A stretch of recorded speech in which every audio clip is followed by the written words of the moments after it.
Good afternoon प्यारे बच्चों। मैं दिनेश कुमार अपने यूट्यूब चैनल सोडियम संस्थान पर आपका स्वागत करता हूं। तो चलिए हम लोग अपना कंटिन्यू करते हैं वहीं से। हम लोगों ने नेक्स्ट क्लास में पढ़ लिया था, क्रिस्टलीय ठोसों के प्रकार के बारे में पढ़ लिया था। आणविक ठोस, आयनिक ठोस, धात्विक ठोस, सहसंयोजी ठोस, इन सब के बारे में हम लोग पढ़ चुके हैं। आज हम लोग पढ़ेंगे क्रिस्टल जालक एवं एकक कोष्ठिका। इसको आपको बड़े ध्यान से पढ़ना है क्योंकि एकक कोष्ठिका से न्यूमेरिकल आपके एग्जाम में आते हैं। एकक कोष्ठिका से न्यूमेरिकल आते हैं, इनको आपको ध्यान से देखना है। एकक कोष्ठिका कितने प्रकार की होती है, क्या कहते हैं, इसमें अवयवी कणों की संख्या निकालना और इसके सूत्र लिखना आपके पेपर में आता है। ठीक है, तो आज हम लोग यहीं से कंटिन्यू करते हैं। क्रिस्टल जालक किसे कहते हैं? ठीक, तो आपने पढ़ा था कि जो क्रिस्टलीय ठोस होते हैं उनके अवयवी कण एक निश्चित व्यवस्था में व्यवस्थित रहते हैं, है ना। तो क्रिस्टलीय ठोसों के अवयवी कण इस त्रिविम आकाश में जिस व्यवस्था में व्यवस्थित रहते हैं उसी को क्रिस्टल जालक कहा जाता है। आपको लिखना है तो आप लिख सकते हैं कि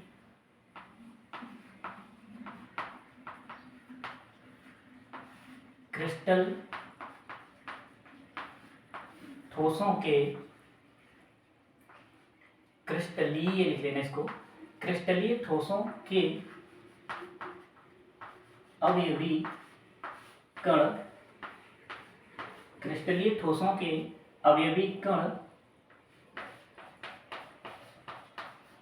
त्रिविमीय आकाश में, त्रिविमीय आकाश में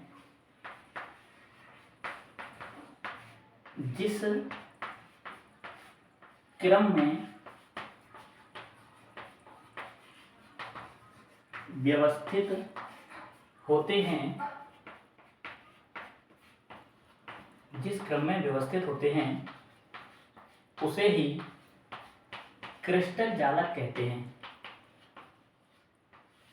उसे ही क्रिस्टल जालक कहते हैं। ठीक है, क्रिस्टल जालक का मतलब है कि कोई भी क्रिस्टलीय ठोस होगा उसमें जो अवयवी कण किस क्रम में व्यवस्थित हैं उसी क्रम को ही क्रिस्टल जालक कहा जाता है। ठीक है, इसके बाद हमें पढ़ना है एकक कोष्ठिका के बारे में। अगर क्रिस्टल जालक को और आप डिफाइन कर सकते हैं तो क्रिस्टल जालक इनकी व्यवस्था के आधार पर एक विमीय हो सकता है, द्विविमीय हो सकता है, त्रिविमीय हो सकता है। यानी कि अगर ये केवल इस रूप में व्यवस्थित हैं, अवयवी कण एक सीधी रेखा में व्यवस्थित हैं इस तरीके से, ठीक, तो इसको बोला जाता है एक विमीय। इसको क्या बोला जाता है? इसको बोलते हैं एक विमीय क्रिस्टल जालक। ठीक, अगर दो विमाएं हैं, एक्स अक्ष में भी है और वाई अक्ष पर भी है, ठीक है, कोई ऐसा क्रिस्टल जालक होगा जिसके अवयवी कण दो विमाओं में व्यवस्थित हैं, उसको बोला जाएगा द्विविमीय। उसको क्या बोला जाएगा? द्विविमीय क्रिस्टल जालक। इसके बाद त्रिविमीय क्रिस्टल जालक भी होता है, एक्स अक्ष, वाई अक्ष और ये जेड अक्ष। ठीक है, जब तीनों एक्सेस में क्रिस्टल जालक के कण उपस्थित होंगे तो उसको बोला जाएगा त्रिविमीय। उसको क्या बोला जाएगा? त्रिविमीय क्रिस्टल जालक। हम लोगों को यही पढ़ना है, त्रिविमीय क्रिस्टल जालक। ठीक है, कि त्रिविमीय क्रिस्टल जालक कैसे बनता है, इसकी एकक कोष्ठिका क्या होती है, इसके बारे में हम लोग जानेंगे अब। ठीक है, तो अब आप हेडिंग लगा लेंगे एकक कोष्ठिका। ठीक, एकक कोष्ठिका किसे कहते हैं? कोई भी क्रिस्टल जालक जिस एक छोटे से भाग के बार बार पुनरावृत्ति से बनता है उसी छोटे भाग को एकक कोष्ठिका कहा जाता है। ठीक है, पहले आप इसको लिखेंगे, इसके बाद अच्छा पहले आपको समझा दे रहा हूं। जैसे देखिए यहां पर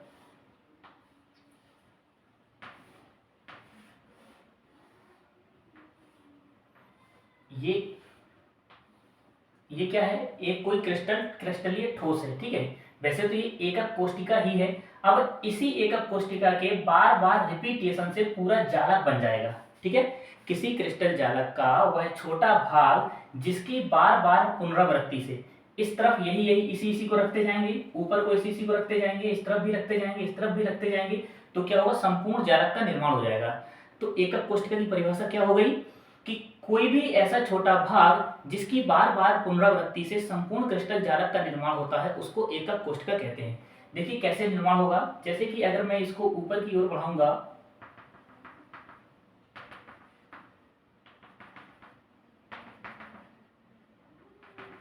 इस तरीके से आप देख सकते हैं। ऐसे देखिए ये ऊपर की ओर भी बढ़ सकता है, इसको इस तरफ अगर बढ़ाएंगे तो इस तरफ भी इसको बढ़ाया जा सकता है। ठीक है, बिल्कुल सेम उसी संरचना को बार बार हम रिपीट कर सकते हैं। इस तरीके से आप देख सकते हैं। इसके बाद यहां भी आप इसको बढ़ाएंगे अगर,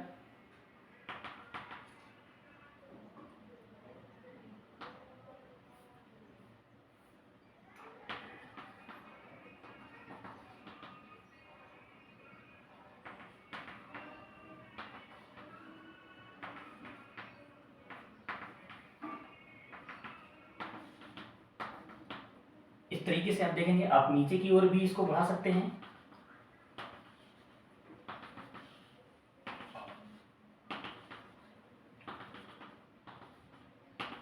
ये देखिए केवल एक घन बनाया था मैंने, उसी घन को रिपीट किया ऊपर की ओर, इस तरफ इस तरफ इस तरफ, इस तरीके से एक जालक बन गया। और भी आप बना सकते हैं। इसको आप ऊपर बढ़ाएंगे, इस तरीके से अगर आप बढ़ाएंगे और इसको ऐसे मिला देंगे तो आपका एक और इस तरीके का घन बन जाएगा। ये देखिए, ठीक है। यहां पर भी आप इस तरीके से बना सकते हैं।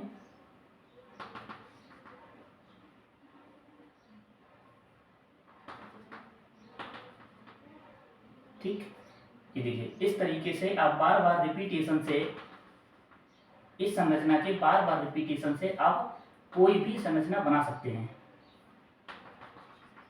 इस तरीके से इसके बार बार रिपीटेशन से एक पूरा क्रिस्टल जालक बन जाएगा। इधर ऊपर बढ़ा सकते हैं, इधर भी नीचे बढ़ा सकते हैं। यानी कि अब आप एकक कोष्टिका की डेफिनेशन लिखेंगे तो क्या लिखेंगे, किसी क्रिस्टल जालक का, किसी क्रिस्टल जालक का वह छोटा सा भाग, वह छोटा सा भाग जिसकी बार बार पुनरावृत्ति, किसी क्रिस्टल जालक का वह छोटा सा भाग जिसकी बार बार पुनरावृत्ति से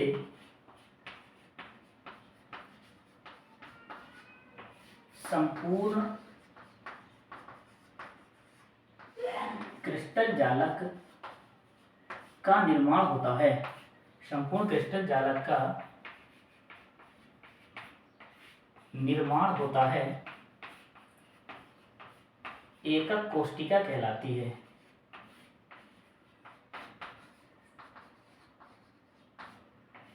एकक कोष्टिका कहलाती है। ठीक, इस तरीके से ये एकक कोष्टिका की डेफिनेशन हो गई। ठीक, इसके बाद हमें पढ़ना है एकक कोष्टिका के प्रकार। एकक कोष्टिका कितने प्रकार की होती है, चलिए तो इसके बाद आप हेडिंग लगाएंगे एकक कोष्टिका के प्रकार।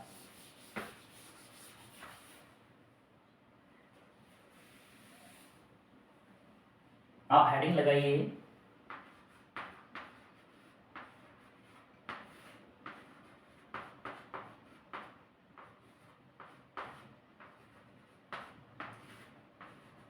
एकक कोष्टिका के प्रकार। आप लिखेंगे अवयवी कणों की उपस्थिति के आधार पर एकक कोष्टिकाएं निम्न तीन प्रकार की, निम्न दो प्रकार की पहले आप लिखेंगे। एकक कोष्टिका अवयवी कणों की उपस्थिति के आधार पर दो प्रकार की होती हैं। ठीक, कौन कौन सी होती हैं? पहली हो जाएगी आद्य या सरल एकक कोष्टिका। आद्य या सरल एकक कोष्टिका।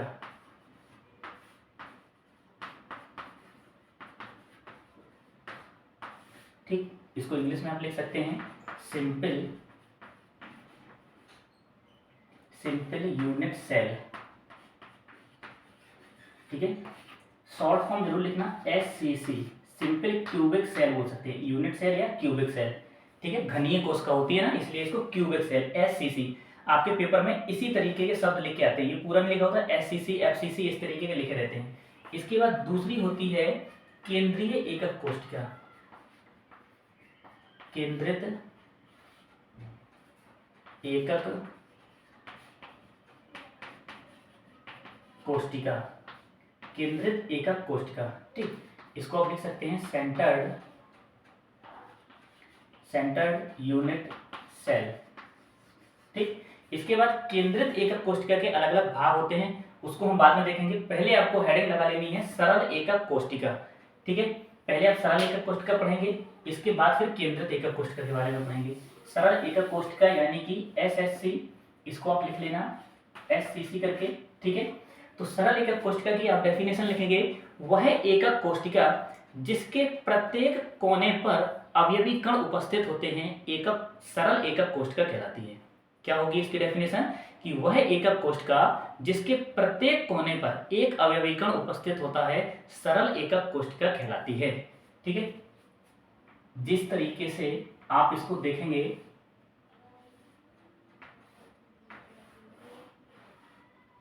ये आपकी एक सरल एकक कोशिका बन गई। ठीक है, यहाँ पर एक अवयवी कण होगा, यहाँ पर भी एक अवयवी कण होगा, इस कोने पर भी अवयवी कण होगा। ठीक है, इस कोने पर अवयवी कण होगा, इस कोने पर भी होगा, इस कोने पर भी होगा, इस पर होगा और इस पर होगा। ठीक है, तो सरल एकक कोशिका के 8 कोनों पर एक एक अवयवी कण उपस्थित होता है, कोनों के अलावा और कहीं नहीं होता है। जब जिस किसी एकक कोशिका में केवल कोनों पर अवयवी कण उपस्थित होते हैं तो उसको बोला जाता है सरल एकक कोशिका। ठीक है, ये सरल एकक कोशिका हो गई है। इसके बाद आप यहीं पर हेडिंग लगाएंगे केंद्रित एकक कोशिका। दूसरा नंबर आपको पढ़ना है केंद्रित एकक कोशिका, केंद्रित एकक कोशिका। इसकी आप डेफिनेशन लिखेंगे कि वह एकक कोशिका जिसमें कोनों के अतिरिक्त, वह एकक कोशिका जिसमें कोनों के अतिरिक्त भी अवयवी कण उपस्थित होते हैं, उसको केंद्रित एकक कोशिका बोला जाता है। ये अवयवी कण इसके फलकों पर या केंद्र में उपस्थित हो सकते हैं, कोनों के अतिरिक्त फलकों पर या केंद्र में उपस्थित हो सकते हैं, उसको बोला जाता है केंद्रित एकक कोशिका। ठीक है, डेफिनेशन आप लिख लेंगे इसी तरीके से कि वह एकक कोशिका जिसमें अवयवी कण कोनों के अतिरिक्त फलक पर या केंद्र पर उपस्थित होते हैं, केंद्रित एकक कोशिका कहलाती है। इसी आधार पर केंद्रित एकक कोशिका 3 प्रकार की होती है। कौन कौन सी होती है, पहली आप लिखेंगे, पहली आपको लिखना है अंतः केंद्रित एकक कोशिका। पहली होगी अंतः केंद्रित एकक कोशिका, अंतः केंद्रित एकक कोशिका। इसको इंग्लिश में जरूर लिखना है, बीसीसी बोलते हैं, बेस सेंटर्ड सेल। ठीक है, इंग्लिश में, क्योंकि पेपर में आपका ये नहीं लिखा आता है, पेपर में आपका सिर्फ ये लिख के आता है, बीसीसी लिख के आता है बस। ठीक है, तो आपको पहचानना पड़ेगा कि बीसीसी कौन होती है।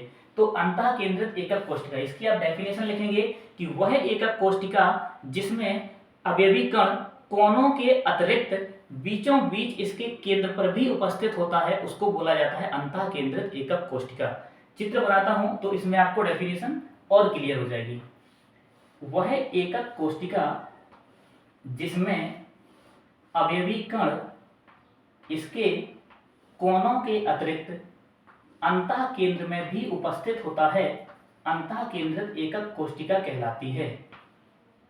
कैसे आप देखेंगे, ये कोनों पर उपस्थित है एक एक अवयवी कण, इन कोनों के अतिरिक्त, जैसे ये पूरा बॉक्स है ना, तो बॉक्स के अंदर यहाँ पर इस तरीके से आपका एक अवयवी कण लटक रहा होगा। ठीक है, यहाँ पर आप ध्यान से देखेंगे इस तरीके से बिल्कुल बीचों बीच, जैसे आप जिस किसी रूम में भी बैठे हैं वहां बिल्कुल बीचों बीच जहां पर फैन लटक रहा होता है, वहां फैन के थोड़ा सा नीचे की ओर, यानी कि बिल्कुल सेंटर्ड में एक अवयवी कण वहां भी होता है, उसी को बोला जाता है अंतः केंद्रित एकक कोशिका। जैसे आप देखेंगे ये जो है आपके बिल्कुल बीचों बीच लटक रहा है, ये वाला अवयवी कण इस वाले कोने से भी जुड़ा होगा इस वाले कोने से भी संबद्ध रहता है, इस वाले कोने से, इस वाले कोने से, इस वाले कोने से, इससे और इससे, यानी कि 8 कोनों से ये जुड़ा रहता है। ठीक, जहां भी आपको इस तरीके की संरचना मिल जाएगी इसको आप क्या बोलेंगे, BCC। ये है आपकी बेस सेंटर्ड क्यूबिक सेल। ठीक है, अंतः केंद्रित एकक कोशिका। इसके बाद आप दूसरी हेडिंग लगाएंगे नंबर 2, इसको बोलते हैं फलक केंद्रित। इसको क्या बोलते हैं, फलक केंद्रित एकक कोशिका। फलक केंद्रित एकक कोशिका। ठीक है, फलक यानी कि फेस सेंटर्ड, आप लिख लीजिए फेस सेंटर्ड सेल। ठीक, यानी कि FCC, ये जरूर लिखना है आपको, FCC BCC, इसी नाम से पेपर में आता है आपके।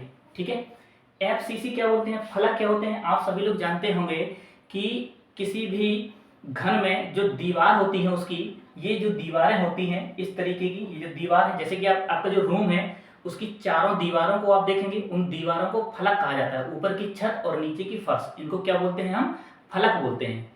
ठीक है, सामने की दीवार, पीछे की दीवार, लेफ्ट की दीवार और राइट की दीवार और ऊपर की छत और नीचे की फर्श, इनको क्या बोलते हैं, फलक बोला जाता है। ठीक है, तो फलक केंद्रित में क्या होता है, आप इसके नाम से समझ गए होंगे कि ऐसी एकक कोशिका जिसमें अवयवी कण कोनों के अतिरिक्त फलक पर भी उपस्थित होते हैं, उसको फलक केंद्रित एकक कोशिका कहा जाता है।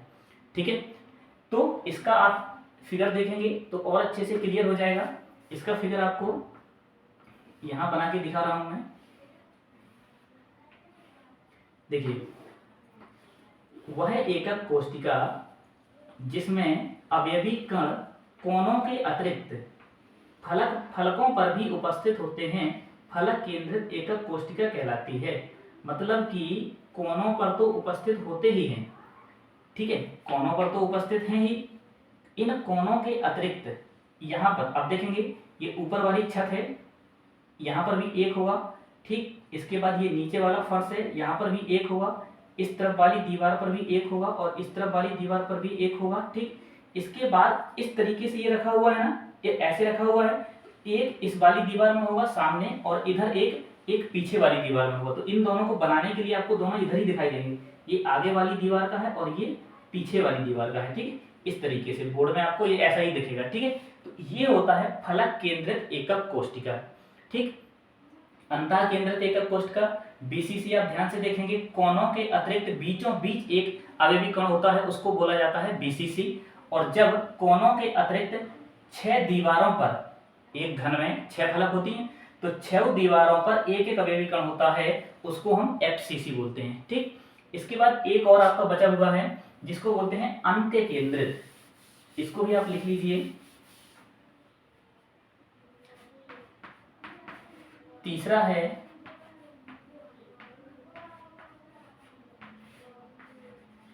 अंत्य केंद्रित एकक कोशिका।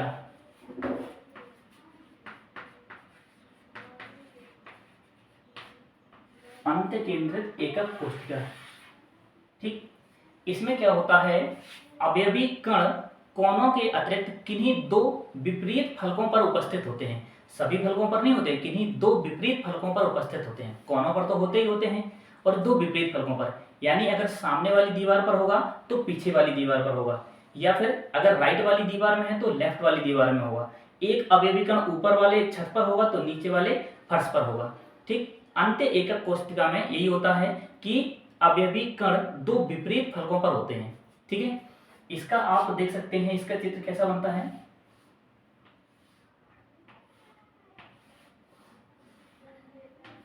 ये देखिए, इसमें क्या होगा, कोनों पर एक एक अवयवी कण उपस्थित होगा और कोनों के अतिरिक्त, कोनों पर एक एक अवयवी कण हो गए, कोनों के अतिरिक्त कहीं भी 2 विपरीत फलकों पर उपस्थित हो सकते हैं। ठीक है, जैसे कि अगर एक इस वाली दीवार पर उपस्थित है तो दूसरा इस वाली दीवार पर ही होगा। ऐसा नहीं है कि एक यहाँ होगा एक यहाँ होगा, ऐसा नहीं होगा।